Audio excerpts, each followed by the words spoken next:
And we are recording. So welcome back to the Quantum Gathering. Here we are on another wonderful day with a fantastic show ahead of us. And here's Otto. How are you today, Otto? Hi. Not bad at all. How are you today, Roberta? How am I today? I'm pretty good, actually.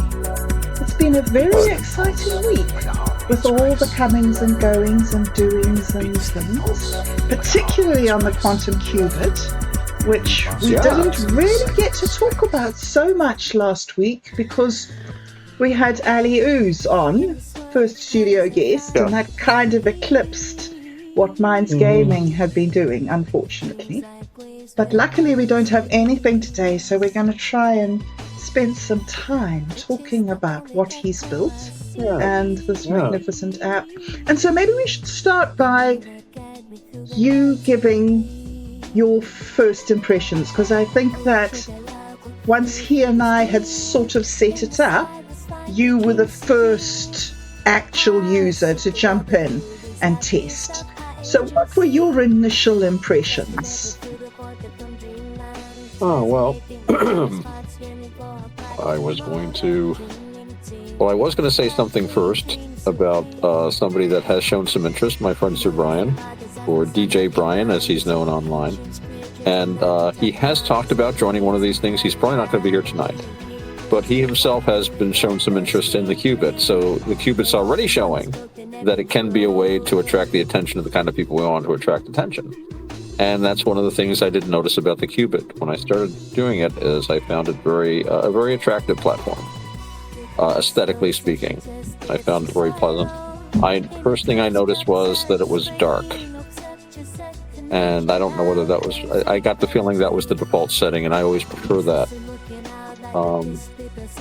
I like what I see for what it's supposed to do, and of course there are still bugs.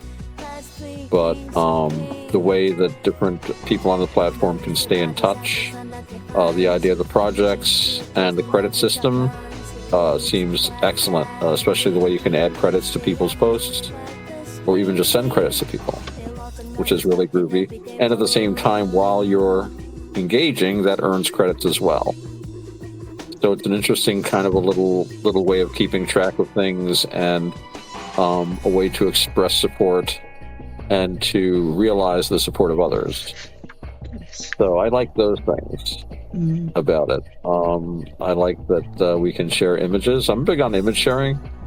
So I like sharing images, and it's really cool to be able to share our own video clips, which is really nice, especially since a lot of the people involved have been making videos, and I'm even included in that, although not nearly as much as some of the other people involved and some of the people whom we hope to get involved. So, and of course that brings up the difficulty that we will no doubt be facing when it comes to the ability to host larger videos, how to find the room to do this, and how this can possibly be accomplished, which is one of the things I know we wanted to talk about. Yes, absolutely, because that's one of the very big contentious issues in communities, is the idea of pay to play, is that in order to be part of it, there are costs involved. And that's quite a hard thing to resolve. But I believe from some of the comments that Mike has made is that he is thinking that we could obviate these negatives, maybe, by using blockchain technology, which is quite interesting. I mean, that's like an approach that I really want to hear more about. Because even if that might take some initial investment, it might be a great cost saver. I mean, there's going to be some kind of cost, I'm sure. But the best thing I could come up with is where you have the platform give everyone good basic video and stuff like that, and then make an upgrade available, the price of the upgrade helping to pay for the people not paying having access to the video, a way of subsidizing their video. It's your way of saying, look, by giving us money, you're helping people that can't afford it to see videos, but we'll let you post like an extra minute or give you a slightly higher res or something like that. Where it would be in one sense it would be like a token. Here's this, and you might get to post, instead of having to cut your post up in 2 or 3, you could post it all in one post. So that even if you weren't paying, you would still have access to the same basic services, but it would be like a kind of a thank you for supporting the site sort of thing. Rather than like this huge insurmountable, and again, I have very limited experience with this. But I find that people respond a lot better to honey than with a stick and a vinegar, and but if we can obviate the need for anything like that, another aspect is if you can get costs down low enough, then you could probably run the place on like Patreon donations and GoFundMe stuff, because there's enough people that would throw random money at something like this. If you didn't really need that much money to run it, you could probably generate it, $100 or a couple $100 a month, even like $50 or $100 a month out of these things. And if you could run it on something like that, then I think you might be able to get around that. And we were also talking about, Jolly had the idea, the jukebox idea of actually paying per play, not just pay to play, but paying per play. I could see that, if you had like a new song you just came out with, and say, we just came out with this, it's nowhere else, and for the first, week or whatever, if you want to see it, you've got to pay before we make this sort of thing. For like limited things, I could see where people might be happy and willing to pay, support our band, pay the doggo coin or the token or the bob doubloon, and see, Bob and the Bobcats with their new song. And speaking of which, did you see that the Screen Actors Guild, and I predicted this years ago, is going up in arms over an AI actress? Ooh, tell me about it. I haven't seen that. There is an AI actress, I should say LLM, but an AI actress. Apparently she has an agent, and she's a copywritten image, so they can't, if you want her, you've got to go to her agent. And the Screen Actors Guild is not happy. And you've heard me talk about this for years. Like, why would you ever hire a human actor if I can make a movie with Humphrey Bogart and John Wayne, and for that matter, Rudolph Valentino, or the 5 original Marx Brothers. I mean, who would bother with any of today's comedians when you could have W.C. Fields headlining with Mae West and Groucho Marx in your film, and have them be funnier than the originals, probably. You make these images yourself. Human filmmaking, I mean, it's superfluous now as far as making motion pictures. Cinematography is going to go out the door.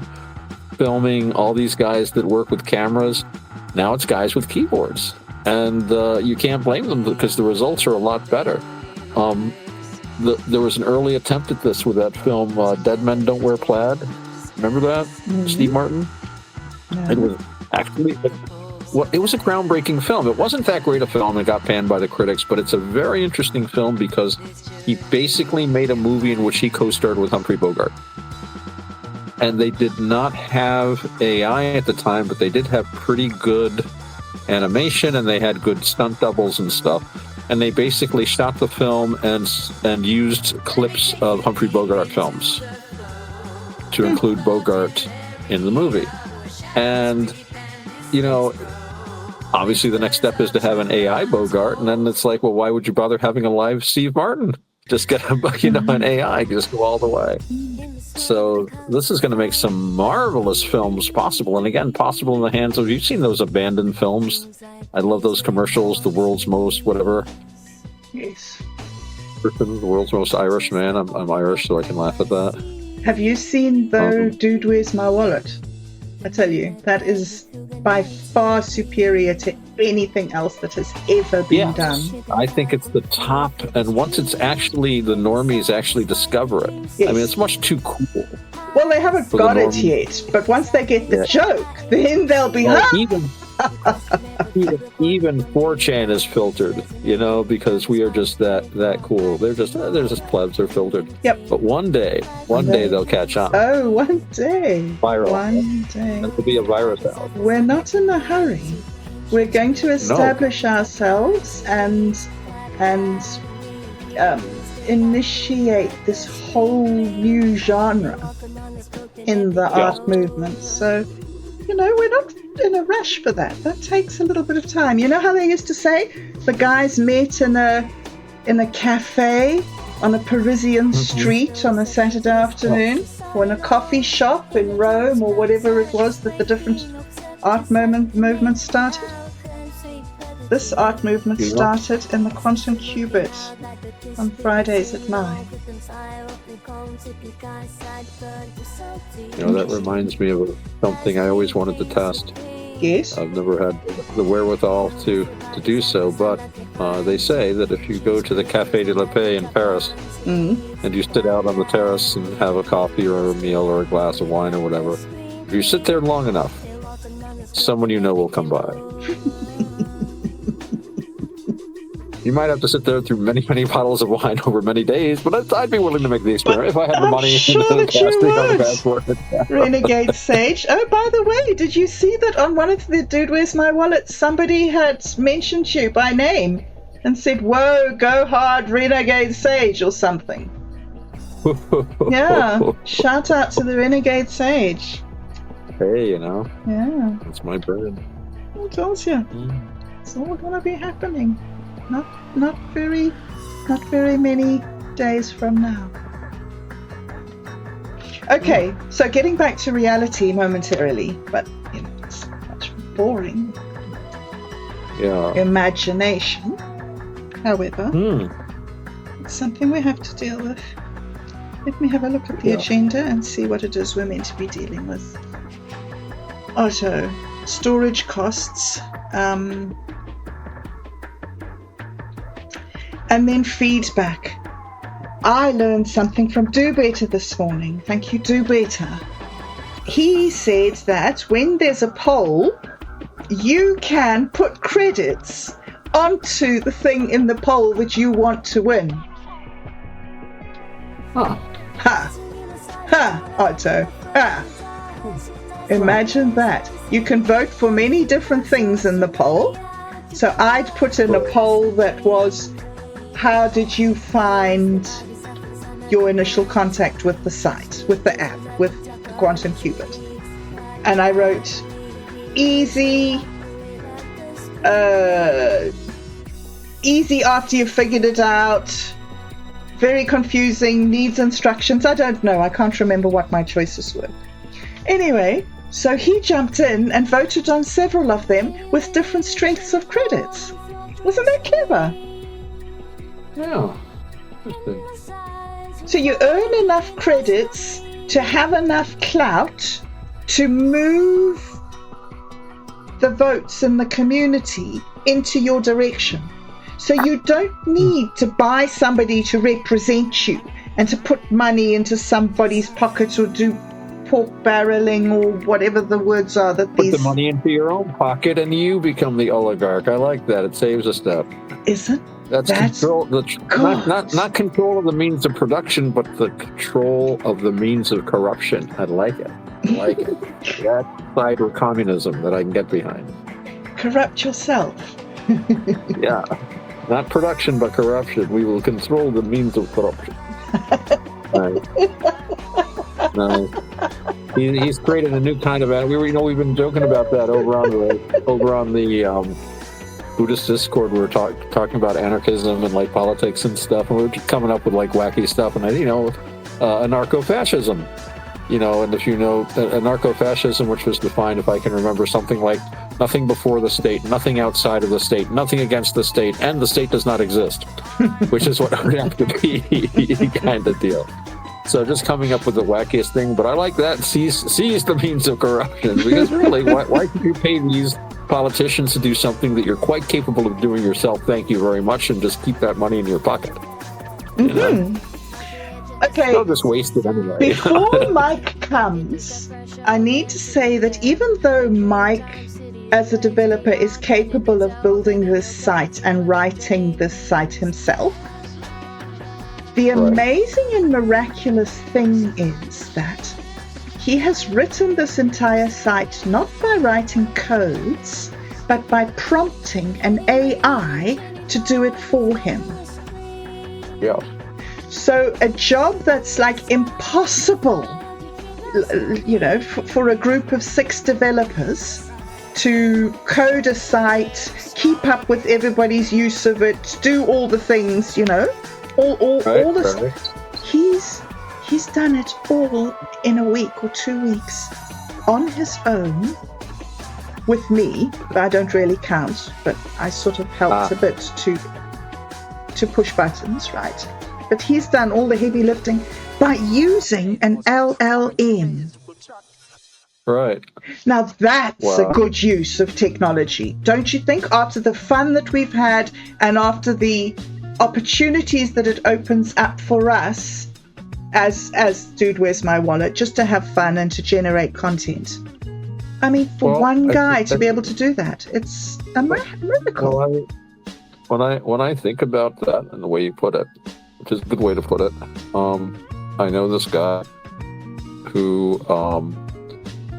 what he does is, I've talked about him before, and I won't, get too specific, but they go into too much detail because I'll talk for an hour and a half. No, but I know a guy that works with steel, and he makes steel things like valves and whatever, many of them many feet across, and he has metal lathes. He mills and lathes things, and so he single-handedly can shape a huge hunk of steel into something immensely more valuable than just a hunk of metal. And he can do it more or less single-handedly, rather than needing, a dozen men with like hammers and chisels and files and this and that and hours of filing. He can use these lathes. And that's what that reminds me of, Mike. Instead of needing like a whole team of this and that, he has this tool. But, not everybody can use a lathe. It's, I've talked to him, and I was talking about tolerances half the thickness of a human hair, and he laughed, and he says he works with tolerances much finer than that, hundredths of millimeters, which is an amazing thing if you think of what a hundredth or even thousandths of a millimeter. So, but it's because he has these tools, and these tools allows him to create these wonderful things. And it's the same thing here. He's like the guy with the lathe, the engineer who's making a valve or a pipe or some kind of coupling. He has that tool to work with, and did create a wonderful site that gets, I think, better and better with time. The more I use it, the more it improves. He's very quick to listen to bug reports. He seems to enjoy them. Because he really sincerely wants it to be the best site it can be, I think. Mm-hmm. Yes. And it's a really great site. It's a nice place. It's good to have some place where you can stay in touch with, like-minded people and share information. And we're just getting started. These are baby steps, but there's so much potential there. I can see it really become a bustling kind of place, which, again, brings up revenue issues. Advertising? I don't know. Well, that is something that I have spoken to Mike about, because we have all this space on the screen. Right. We have the feed in the middle, right. But then on the outside, and I thought maybe a game. Maybe there could be a game here, or there could be a playlist that you could click, or there could be... Well, that's a lot to put in there right away, of course, because we're still getting... But yeah, I guess you could use that for... there's also the thought you don't want to overload people with stuff, too. Mm-hmm. But advertising could generate revenue. I don't know who would advertise on there. I could probably get Soda Finder. I would. If we were going to have a slot for a game, Otto, then we would be able to sell it to game developers to advertise their game. Like, this will be the game okay. of the month on the Quantum Qubit, and you can buy this slot for your game for 100 credits for the month. I don't know. You're the gamer in the family, so I'm not really big on, I don't understand the gaming world, but I mean, it seems like a lot of people game, and there's a great deal of interest in it. And in fact, Discord, where I spend a lot of online time, is apparently designed for gamers.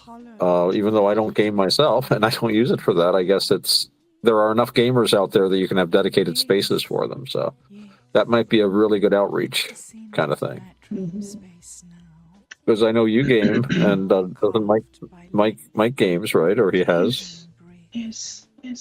So that's why he's so good at developing, because when he gamed, he used to try and beat all the puzzles, beat all the puzzles, outwit all the monsters that were against him, break everything that could be broken, win everything that could be won. Yeah? Right. Sure. And so now when he makes something, he goes into it thinking to himself, there are other guys like me out there who want to push the limits and want to break everything. So let me do it right from the beginning, and tie down the security and make sure, so that all the tricks that I've learned from doing it, I can now implement sort of like tamper-proof apps, if you like, from his, I don't know, I have to explain that really badly. However, something. Something, app, something. Something. So now another feature of this is that there's a trending page, and we vote the members of the posts that we like onto this trending page by donating credits to them. So the top post. That's fun. I like doing that. I give credits to posts. It's kind of neat. The top post here is QuantumMG's AI-generated story of Dan and Mike. Video, yeah. Yes. And then I think this is something that I'd like to bring to your attention. Otto, do you see? Am I sharing the screen with you there? You are sharing the screen. I don't know if our viewers at home are going to see it, but I hope they are. This says that our monthly development schedule. We've moved to a monthly development cycle. Between cycles, only major functionality bugs and security issues will be addressed outside of planned updates. So this round's accomplishments, the preview of what we've done so far.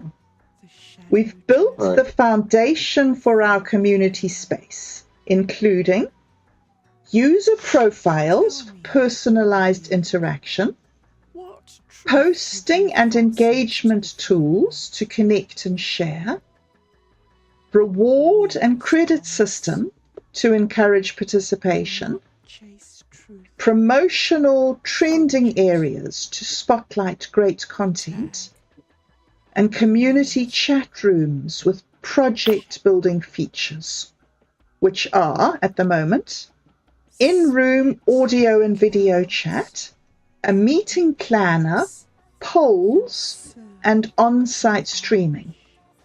What this means for you? Our first development cycle opens the doors for the community to explore, connect, and engage in fun and rewarding ways. With these tools, not only can you share and interact, but you can also collaborate on projects and grow together as a community. So, pretty cool, hey? Very. And I like the image. A flask, I see. I guess Ember can drink from the flask. That's not a problem. There's water in the flask. Yeah. I think that's a picture from the third of the Ember's Brew. I think what's also interesting is you can also, we should mention to our viewers, you can also add credits to your own post in order to draw attention to it. So if you want people to see your post, you can throw some credits on there to move it up. Oh, what a cute little critter. And the cork is still in it. So. Yes. Well, But she was teething on that day, as when that photo was taken. yeah. She was just Or maybe she's like a pirate. She's gonna pull the cork out with her teeth, spit it out, and probably. drain. Yeah, or her gums. Yes, gum it. Yeah. This is the I don't know, water that comes from the stream behind the potions of ale. This water in this flask, it comes from the stream. And Farmer Bill sent the traveller on his way with the egg. And when it hatched, he went back to Farmer Bill to ask how to look after it. And Farmer Bill sent him to Potions of Ale. And Potions of Ale has a stream out the back. And there's a grave with a sword in it. And it's where the Raven ship is currently docked, I believe. So that's very interesting, because who is sailing Cliff's boat? Right. Yeah, very interesting. So when Ember hatched, the traveller went back to Farmer Bill to ask him how to care for it. Right. And the first instruction was to feed it water. Water is important. Yes. Water is very important. Very symbolic as well. Yeah, water is the origin. I've noticed a lot of watery kind of metaphors, a lot of watery imagery in these stories.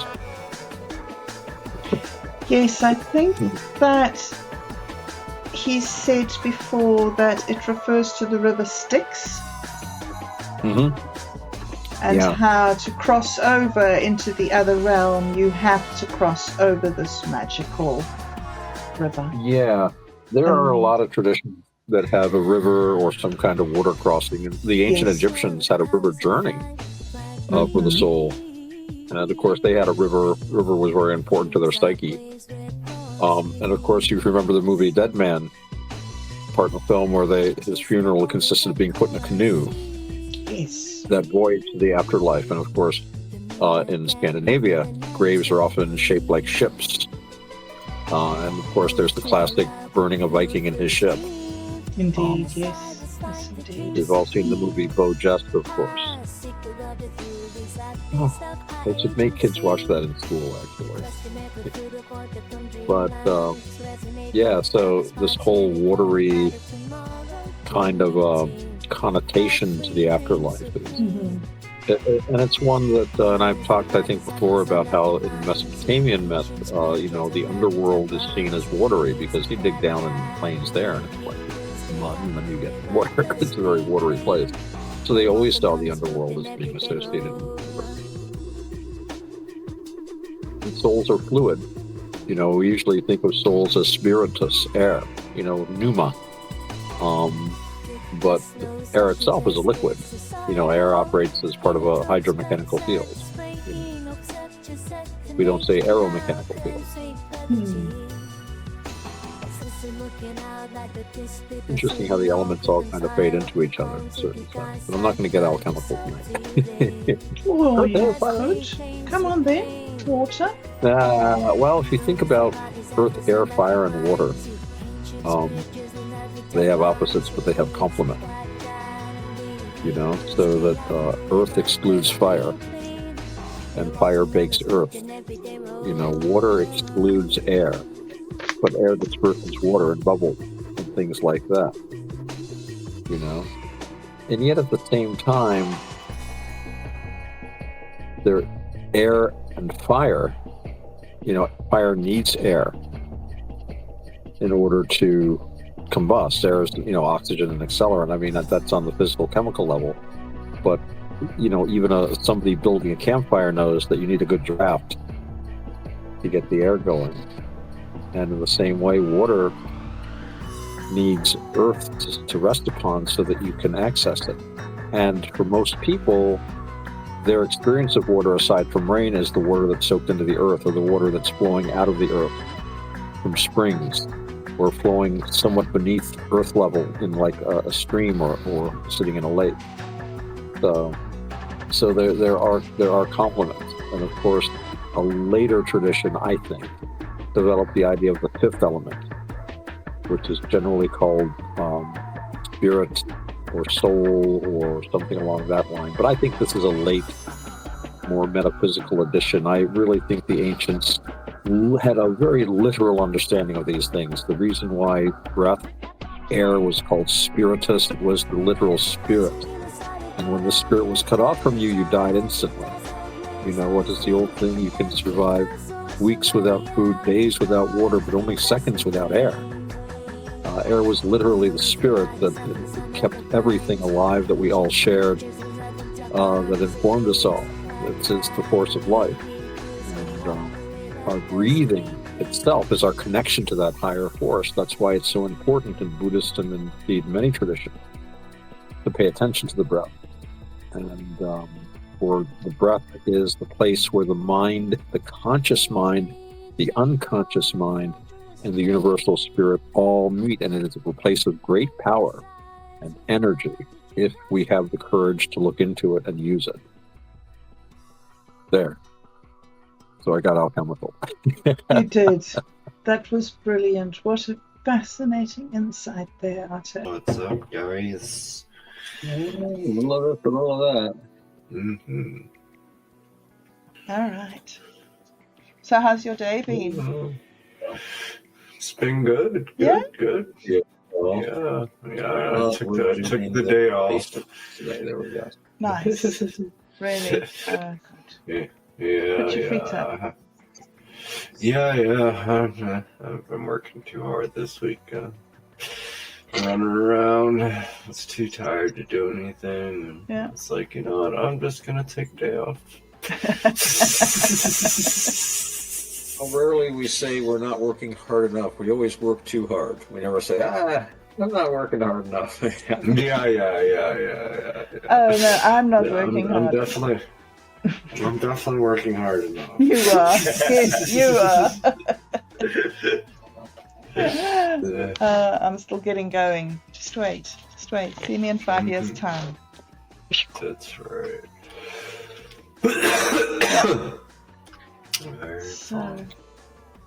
So we've got the script that Otto worked on up in the chat. Sure. We have time. Let's talk first.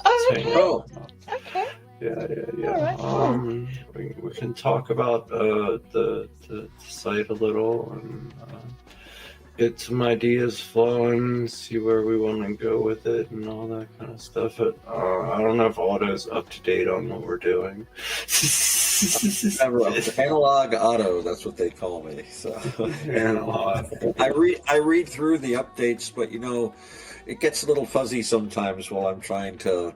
It's like, okay, and it all sounds really good and like really good ideas immediately as I read them, and then afterward I don't always remember exactly everything I read, but I know at the time it made a lot of sense. I've got a pretty good mind, as I can kind of put words together and I kind of know what they mean, but it's like, I don't have the innate kind of background where they stick. Maybe. Yeah. No, I get you there. So we started our nodes. It's very simple right now. So I just updated that.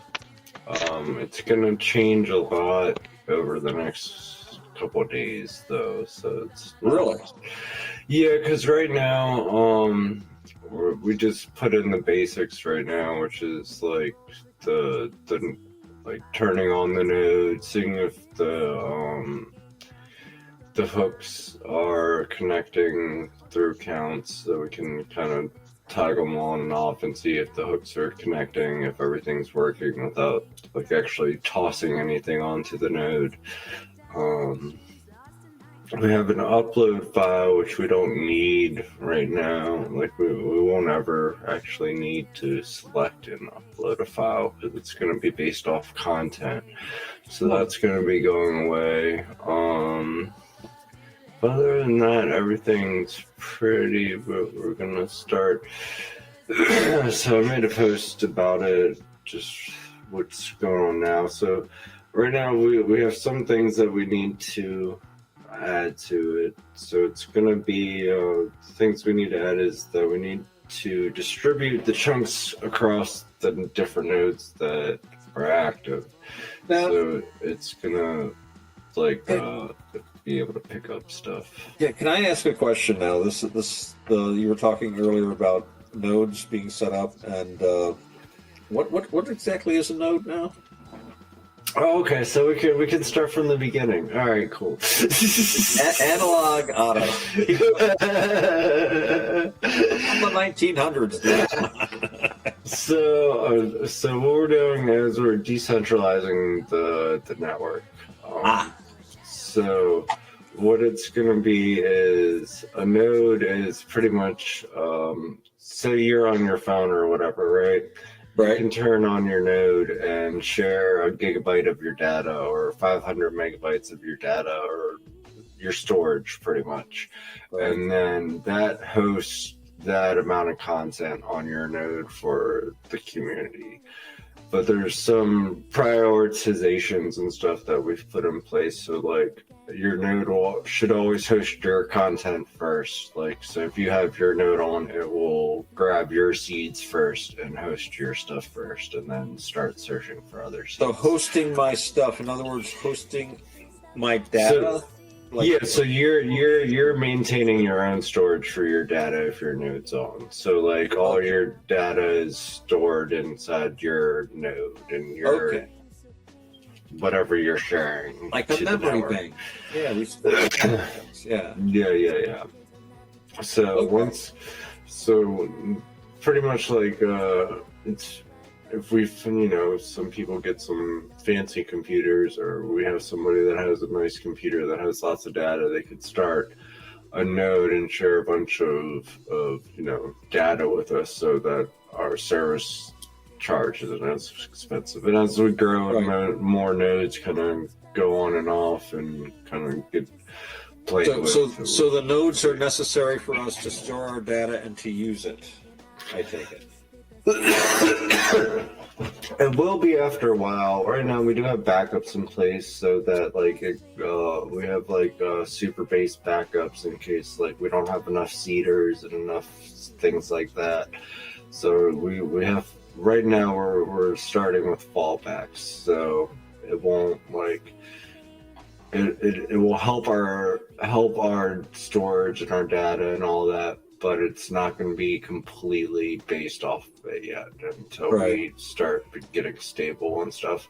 But the whole concept is eventually when we get near the end of the project, the whole site will be hosted on the nodes. So we'll be serving, you'll just be able to down the chunks. You'll be able to just run your own instance through a node chunk. I think I see what you're saying as through a glass darkly. Yeah, I don't understand every single obviously technical detail, but I see what you mean about decentralizing, and interesting. Yeah. So we should all say we get the most powerful computers we can. Yeah, for sure. But I mean, even a little bit here and there is going to help. I think even if we can get a few people just to help with a gigabyte data or whatever they can share, that's a big service to us, because 1 gigabyte's a few videos, a bunch of images, lots of text. That's a lot for us, even if it's not for them. And then you have people that have the gaming computers or extra memory cards and stuff like that could hook up that kind of stuff and add more data and more memory to the site. And so eventually we'll be able to fully have the packages and chunks and everything, so people can start their own services, their own everything, just off a node. That so the node kind of runs like torrents. Otto, you understand torrents? I use them without having to understand them completely, but I recognize seeds and hash tags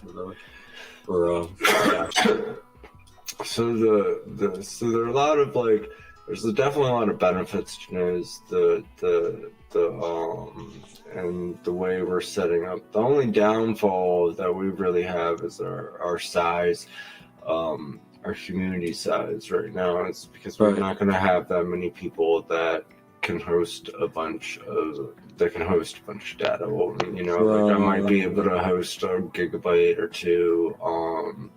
I might have some memory cards lying around that I can find to kind of boost that data up and stuff like that. But well, you know, by the most amazing coincidence, we had a new guest stopping by, my pal DJ Brian, and he actually is very interested in AI. He talks quite a bit about it, but he has lots of computers. And he might have some space available. I will talk to him about this. But yeah, I mean, he's got a room and it's just full of computers, and he's got, like, you know, half a dozen screens, you know, the usual kind of things for people that really like computers. Yeah. So with all the hardware he's got, I'm sure there's some memory in there somewhere. Yeah, for sure. Yeah, and that's the thing. Like, I know I have plenty of memory laying around. Like, I've gotten memory cards forever and memory sticks for, you know, years and years that are laying around. So I'm sure I have like 500 gigabyte card laying around somewhere that I just have to find that I could put in and stuff like that. So, like, I have lots of memory laying around. It's just I have to organize it and get that kind of straightened out once it's running. So we'll see how that goes. The only, like, as I said, the only downfall is our size and being online, because like a torrent pulls from who's online and who's active and stuff like that. So that's how we kind of have it running. So we'll see how that goes. But for the most part, I think it's a good idea start for us to save a bunch save data and decentralize the service at the same time. Yeah I like that. It's just spreading things out like that just seems like a good idea. Makes things less vulnerable, you know. It definitely becomes more resistance over time. Me and Bob were talking about that, and it's like as we kind of get more nodes running and people start using that service, we can kind of bump up the fallbacks and stuff. Instead of a minimum of 3 seaters, we could say a minimum of 10 or a minimum of 5 seaters, and, you know, go just keep kind of boosting those stats up until it gets stable. But I've been on, like, you know, I've been on torrent sites where I've downloaded a game from 1 seater. Yeah, it takes a while, but, like, this is, you know, it's like at least it's there, at least it's hosted, at least you have it, and it's all decentralized and kind of so that makes for resilience. That was the word I was trying to remember. Yeah, for sure. So that's what we're trying to do, because we're trying to save Bob her money on services. Bob says no more videos. I'm spending too much money on videos, and I said, okay, well, let's not spend money on videos.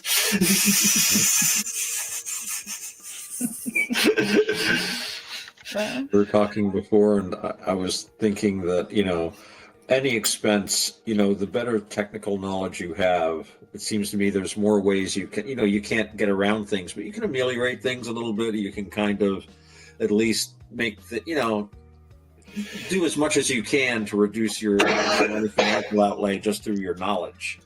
Yeah, for sure. I'm like, we're definitely going to be able to use a lot of that as we grow to kind of, you know, get our features and tools in here, because, you know, I have the knowledge for all these kind of different things and concepts that are there and available. It's just a matter of getting them implemented and somebody saying, hey, we really need to do this before we start doing this, and so. Because my mind runs a million miles a second, so sometimes I overlook the little things, and people are like, "Hey, you know, this costs money, you know." I'm like, oh, okay, well, Right. Yeah. Let's roll back a step, and we can handle that first, and then move forward again. But yeah, I think what we have the outline for is pretty solid for the seeders, and so once that starts going,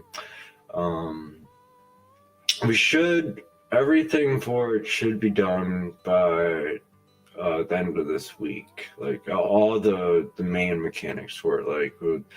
We still need to improve the dashboard a little. We still need to like put it in its own section, kind of over just scrolling down the profile. So just little stuff like that we'll need to address. But like the main functions of it should be, we should be able to test them and start using them by the end of the week. So I definitely would love some help with that once it's running and up, and we can kind of play with it a little, see what's going on with it, make sure all the hooks are working, all that kind of fun stuff. Do what I can. I'm not at the park now, so I've got extra time. So I try to. Yeah. I try to. We make sure that it's very easy. You just click a button. That's the idea. Is you just click a button, and then everything runs in the background. That's it, sonny. Say it's a button I click, eh? We used to have buttons in my day too. The only thing that we'll need to update with the button is that once we package the site into chunks for the Ds to decentralize it, we'll need another button to host or download those individual packages. So that is something that we'll have to add down the line, where you can just click a button and download to host your own service and site and stuff like that. That's, it would be a replica of this that you would have the code for, but it would be in chunks, so you'd have to download it and all that kind of stuff. So we would need a separate button for that. But first, we want to make all the fun functions in the background and get everything rolling, and then maybe at the very bottom of the dashboard it can say download the site or something like that. I do like the look. Yeah. I mean, right now it's pretty good. I like the look of it. I mean, things are working out pretty well so far with a lot of things. We still have a lot of little stuff that we can take care of, but I mean, overall, it's going pretty well. We have the chat, we have the posting. We got to work on some community building items. Me and Bob were talking about that, but I think this is a pretty big community building item for nodes, so that will help out a lot. And I mean, just once the service is chunked, I mean, you'll be able to run your own community service with just downloading and reconnecting to the nodes. Nice. Yeah.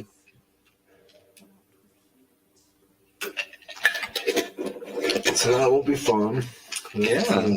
Definitely a good goal for us to have, and then we can move on to fixing the video, because me and Bob tested the audio. It was doing really well, but we still have some video playback issues where I can't see Bob when they turn on the camera, but the audio is working a lot better. We have a little streaming problem where it makes the post, but it doesn't show the video feed, which I think is probably related to the feedback of the video in the first place. So once that's fixed, I think the other will be fixed, but we got to address it anyways. But yeah, just little stuff that we have to kind of pan out and work out, and then we can kind of add some more community building items, and then we can focus on monetization, or we can focus on monetization and then start adding community items. It's just a matter of what road we want to take and where we want to go. Right. Bob, you're being quiet. What happened, Bob? I'm being so quiet. It's so exciting. He's typing, though. You're typing. You're silently passing notes. Exciting. I'm typing in the chat. Hearts. Barb. And I saw. exciting.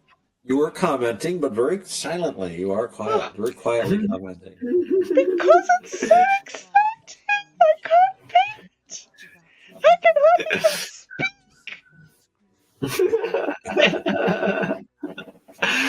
Oh, that's good. so amazing. It's like living inside a sci-fi movie. You don't even need to like watch movies anymore. You can just live in them. Yeah, for sure. Well, we got to get that rolling down the line. That's definitely something I wanted to build out once our nodes and everything are running as a community item. We have to get something in there that can help us make scripts and build. Like I think a project AI would be pretty fun to play with. Ooh. So like chat rooms can have their own project AI that kind of keeps track of what they're doing. Ooh. Body's big brother. I can't believe it. Yeah. Hey, how's Body doing? Body died on glitch, but we still have the code for him. We still have the code for him, but there we go. He's dead. We have to reanimate Body. It's like the main character in one of the Ember stories. You just never know. Yeah. Dead. First Body died just like everybody else, dude. You're so Buddhist. It's but yeah, we're doing a pretty good job. I think what I want a lot from you, Otto, because I know you're not a very forward technical person, but you're very good with hey, this needs to be done, or hey, this isn't this isn't user friendly. So that's right. Thank you. Yeah. So I think that's what your main focus could be for us, is saying, hey, these user items need to be focused on. This needs to be focused on for users, and I think that you'd be really good at that for us. And I've been using the site almost exclusively on my phone. Mm-hmm. I just today, for the first time, I logged on my laptop. So I haven't even done much with it. So I think maybe some of the glitches I've been seeing have been like phone related, just because I'm using the mobile aspect. But I remember you saying you use your phone with it a lot, right? Yeah, I'm almost use it exclusively with my phone. So like, yeah, I probably see a lot of the mobile issues and just haven't addressed them yet. Right. But definitely, if you see one that you think is a big issue, let me know. So I think that's something. Yeah, I did have those posts disappear the one time because I posted them in under your project where I was supposed to post like bugs, and then and it was about the avatar, which works great now. I've got a rotating Dama wheel avatar. It's very groovy.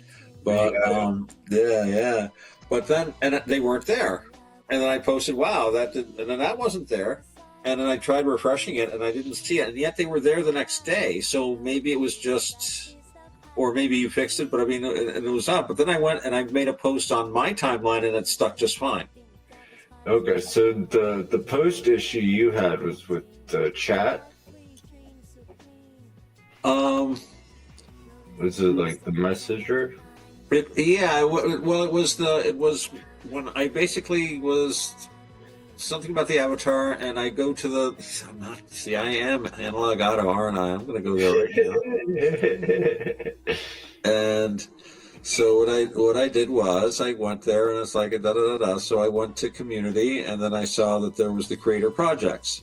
And then they had your project, and it was, I thought that was where I would post your project to talk to you about any bugs.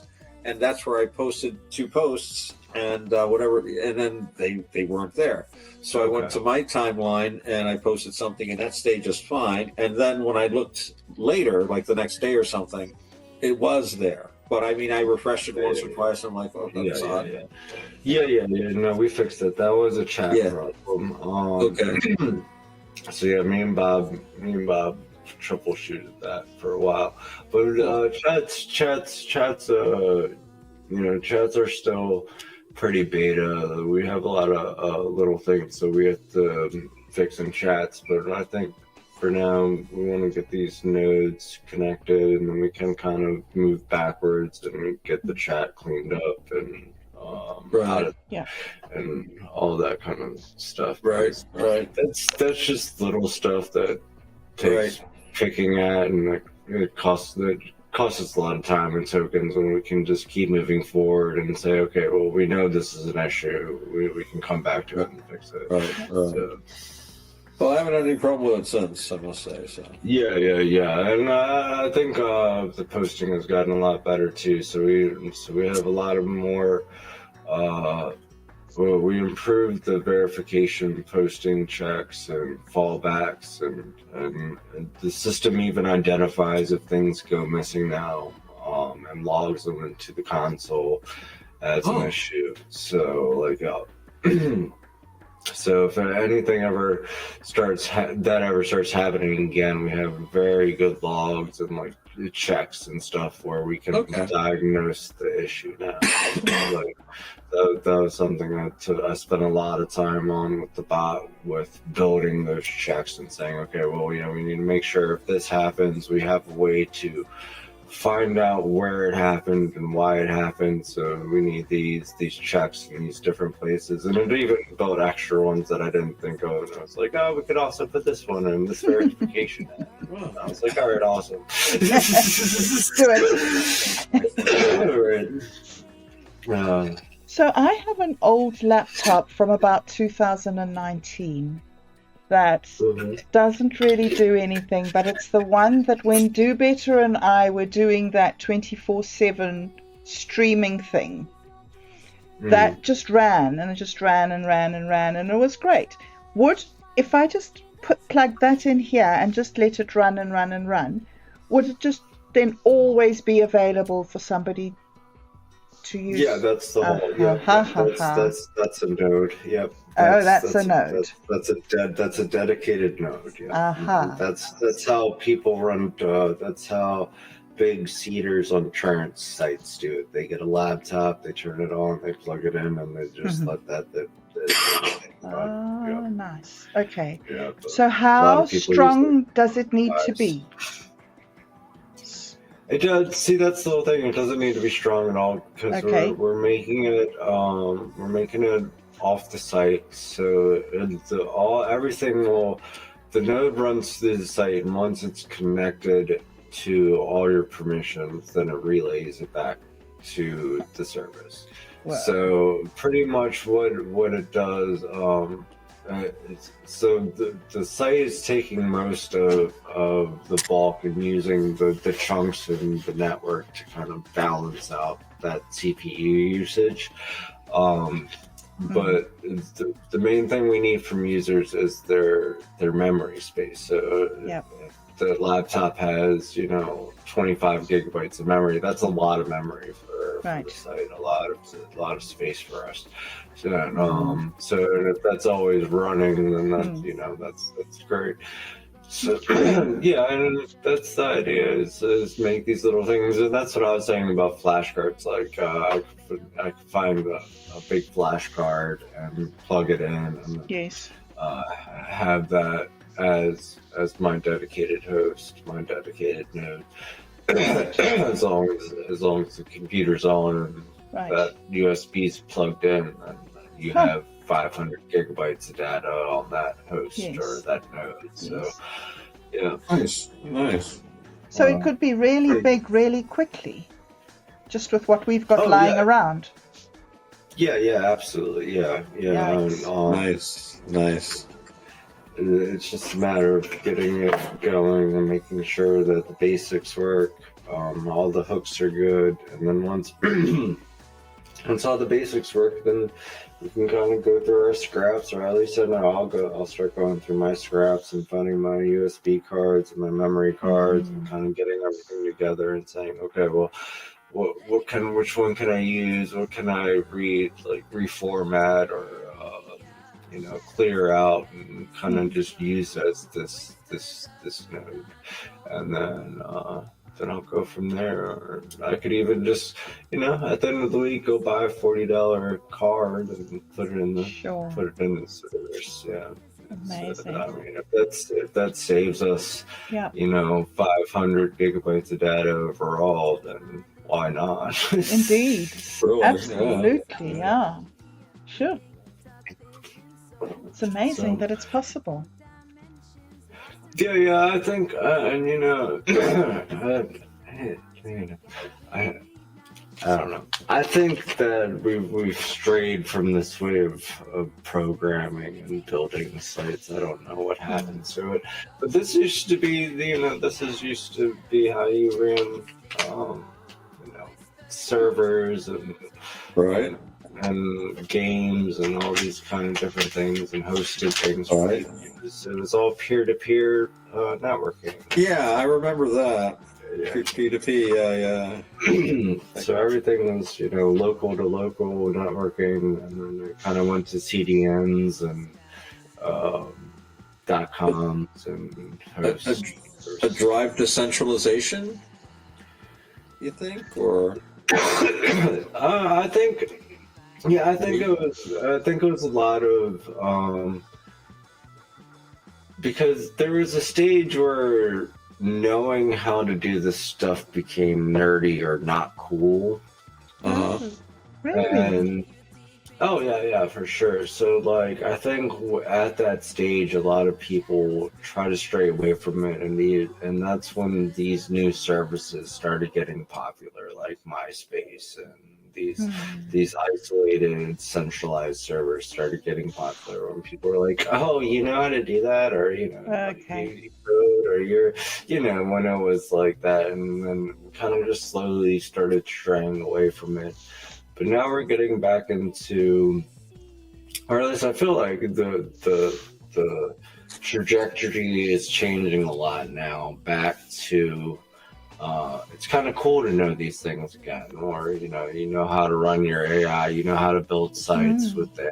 Like people are kind of using that to make it cool again. But I think a lot of people don't understand is these are still centralized things, and we have to find ways to decentralize it and kind of give it back to the people. And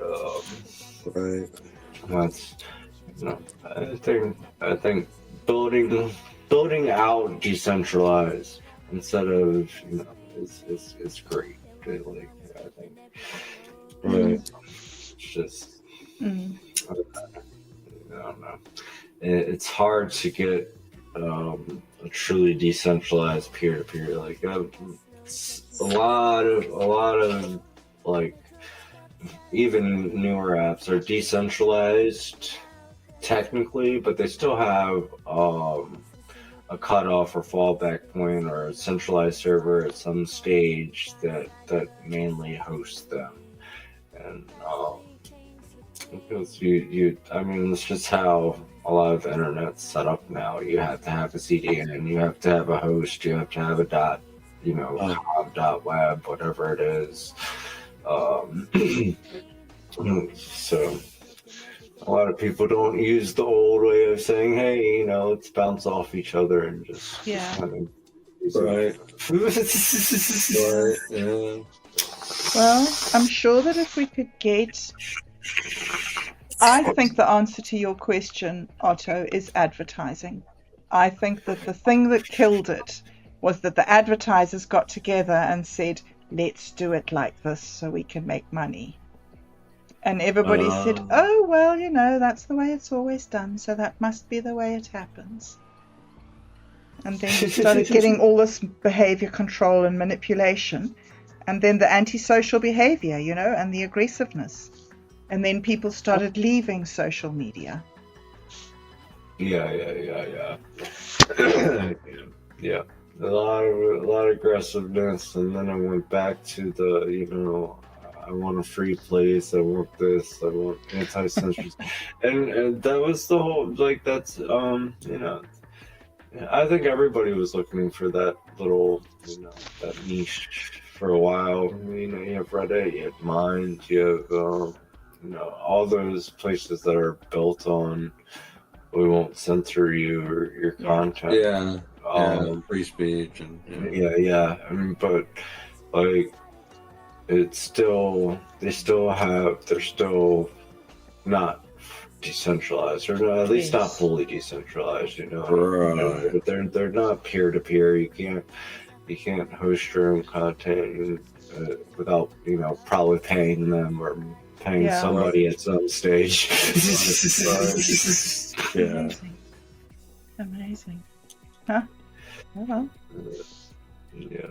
So I think it'll be good.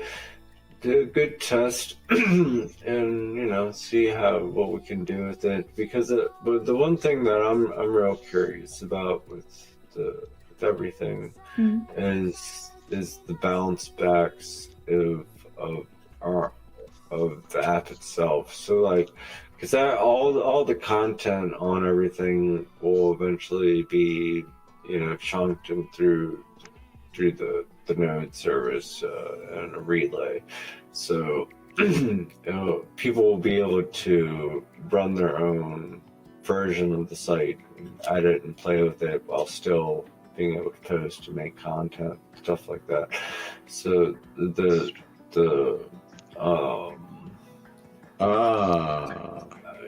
so like the fallbacks of like checks and balances of what I want on displayed on mine and what I don't want to see and stuff like that will become fun.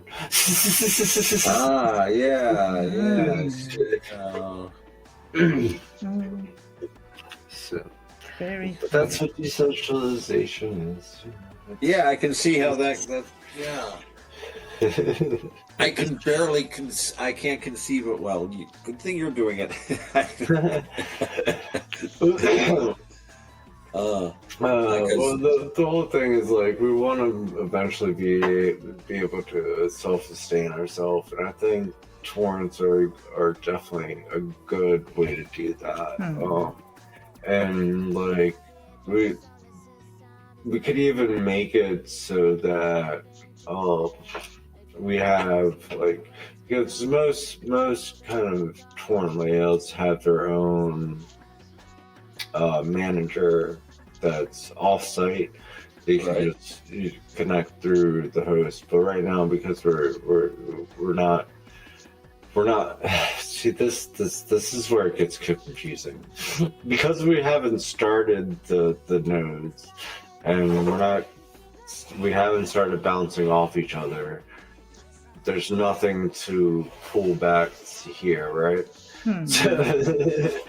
So once we start bouncing off each other, things can be pulled back, but it's just a matter of will we still need this host service, or will we be able to just connect to the nodes without a main service?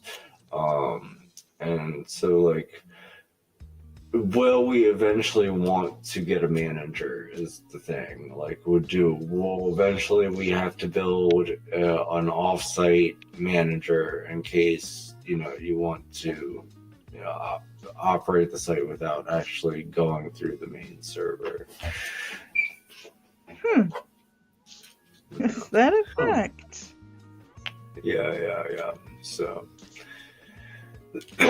because you'd still have to have a connection to the internet and the web and everything, which would be a local manager. So you could make a downloaded like torrent type app where you could still connect to the nodes and the servers without actually getting on to the website. That could be very useful. I could see at times. Oh yeah, for sure. Especially if like the service went down or if they got rid of Lovable, you'd still have your package running on a node server and on these peer-to-peer nodes, and you could just go into your apps and download it again and host it somewhere else. Yeah. So But that's Amazing. something I'm really interested in down the line too, is to look into that. But yeah, I don't know much of, like, I only know I know a lot about the basics of torrents and how the relays work and how we can use them. That's why I wanted to go this route. But when it comes to the managers, my knowledge starts going downhill. Well, it'll be a fun experiment for sure. dude, I had a vision, because I see things in metaphors. We've been talking about like some of the issues that you're working on and fixing. And I just had this vision of myself seeing a door and like say, oh, let me see what Mike's doing. Opening the door, and have you ever seen a picture of a cockpit of a 747?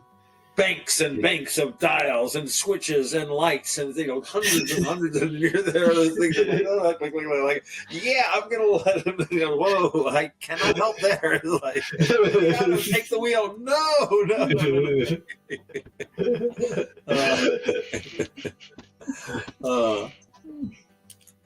We'll have to do an episode. Yeah. Otto peeps into the cockpit and retreats hastily. Wait a minute, I'm the mad science in the group.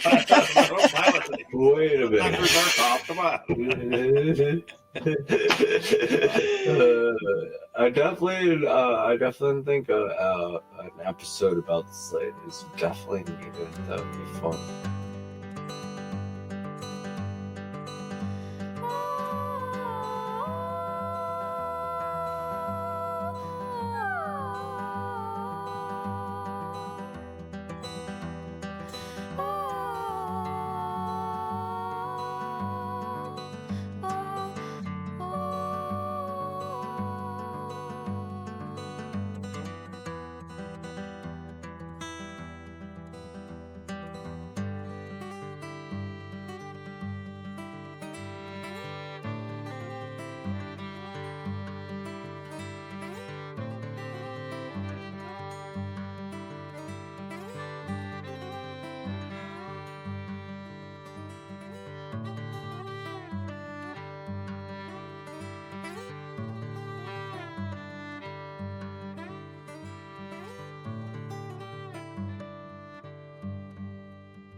Dreamscape, the hollow between flame and flow.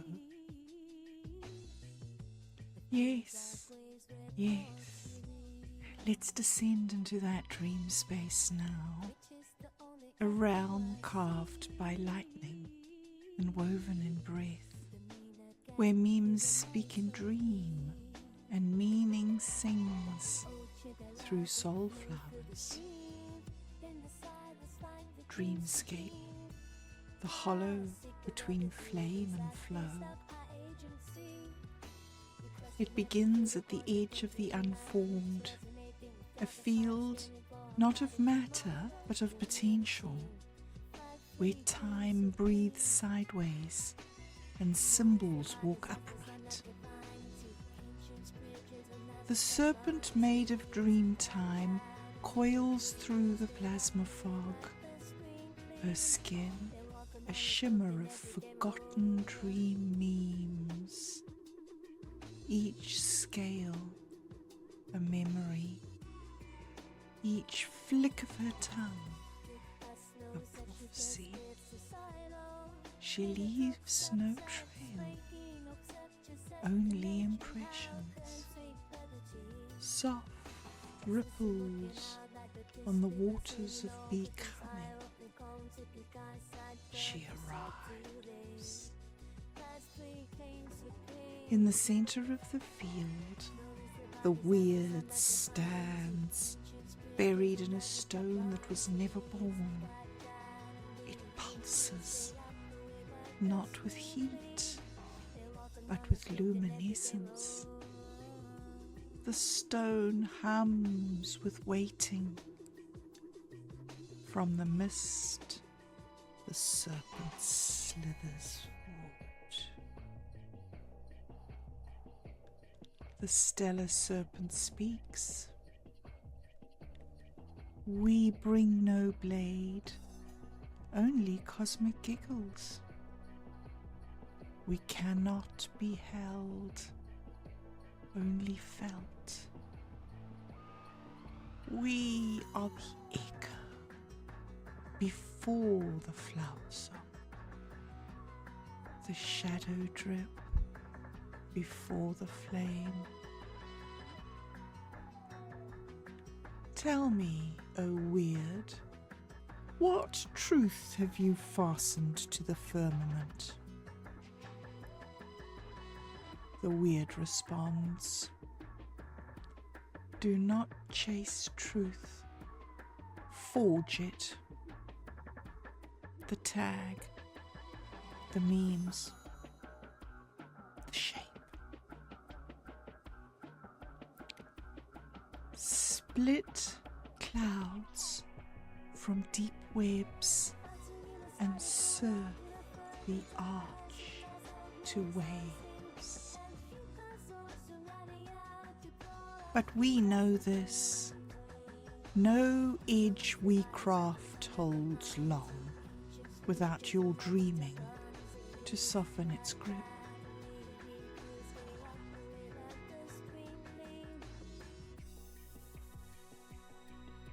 Lightning blooms between them, not in anger, but in luminescence.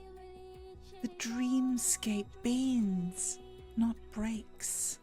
The serpent coils around the black iron prison now, not to bind, but to crack. The weird glows, not with dominance, but with new vibes. Together they do not merge.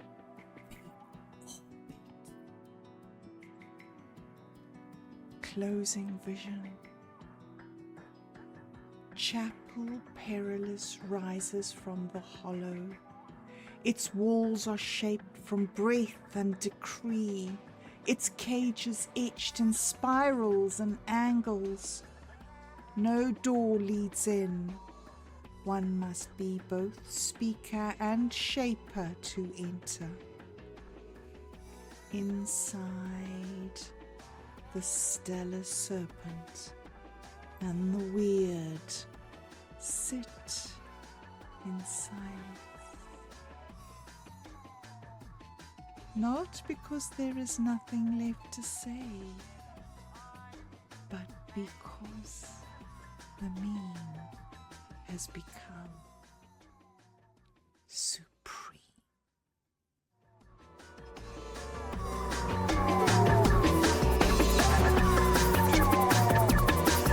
At the edge of the solar system is not a void.